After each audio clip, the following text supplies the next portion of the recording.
Hi, Karen with you today. Thank you so much for joining me. I have a scrapbook layout for Kitaholic Kits and I'm using the January 2023 kit for my layout today. And oh my goodness, I love this pattern paper by Maggie Holmes. I think that was from Maggie Holmes. And I know it's busy, but I wanted to create a layout that this was the background without cutting into this paper. I loved it so much. It has such a wonderful mixed media type feel to it and painterly feel. So I couldn't help myself. So I challenged to see what I could do here to be able to lift the photo and lift the embellishments off this page. So what I decided to do was I grabbed out a couple of the other pattern papers that I still had left from the collection, from the kit. Ones that were a little bit more solid in terms, to give a little bit of a break between the background and then the photos ultimately. But I wanted to give them just a little bit of extra as well. So what I've done here is I've grabbed a white paint pen in my stash and done some white doodling around the edges. It took a little bit of time. The white, I really have never mastered using a white ink pen. So as you can see here, I ended up replacing that with my Dina Wakley gloss spray in white because all I really wanted to do was put some definition around the edges of the patterned paper. And then I went to town and did some white splattering, and I really love how that sort of lifts off and allows the eye to rest from that really busy background patterned paper. So then it was just down to doing some embellishing. Sorry. So this actually came together really quickly, hence why it's a really quick and short video today.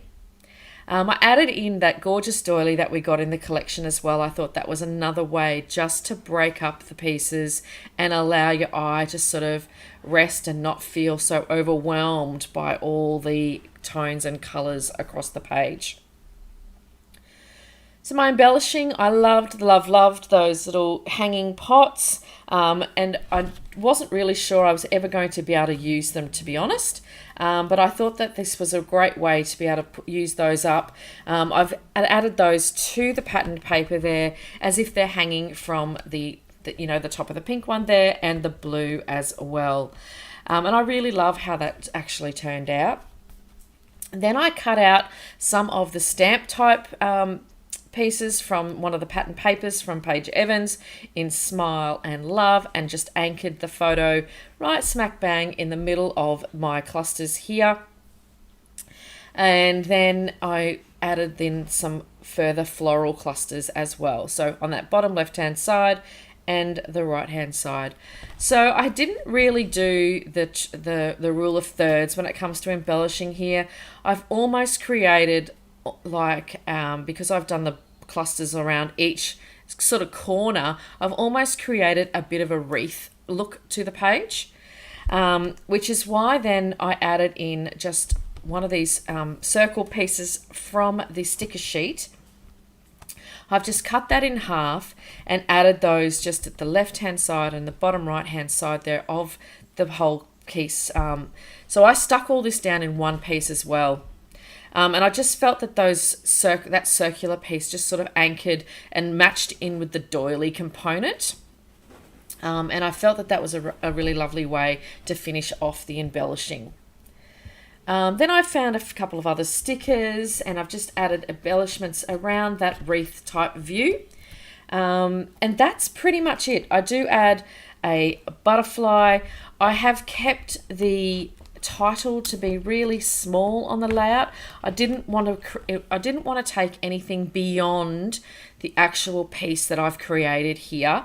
So I've got just mainly phrase pieces around the page instead of actually having an absolute full-on title. And I really like that. It felt a little bit more subtle to the page and not overwhelming everything else as well.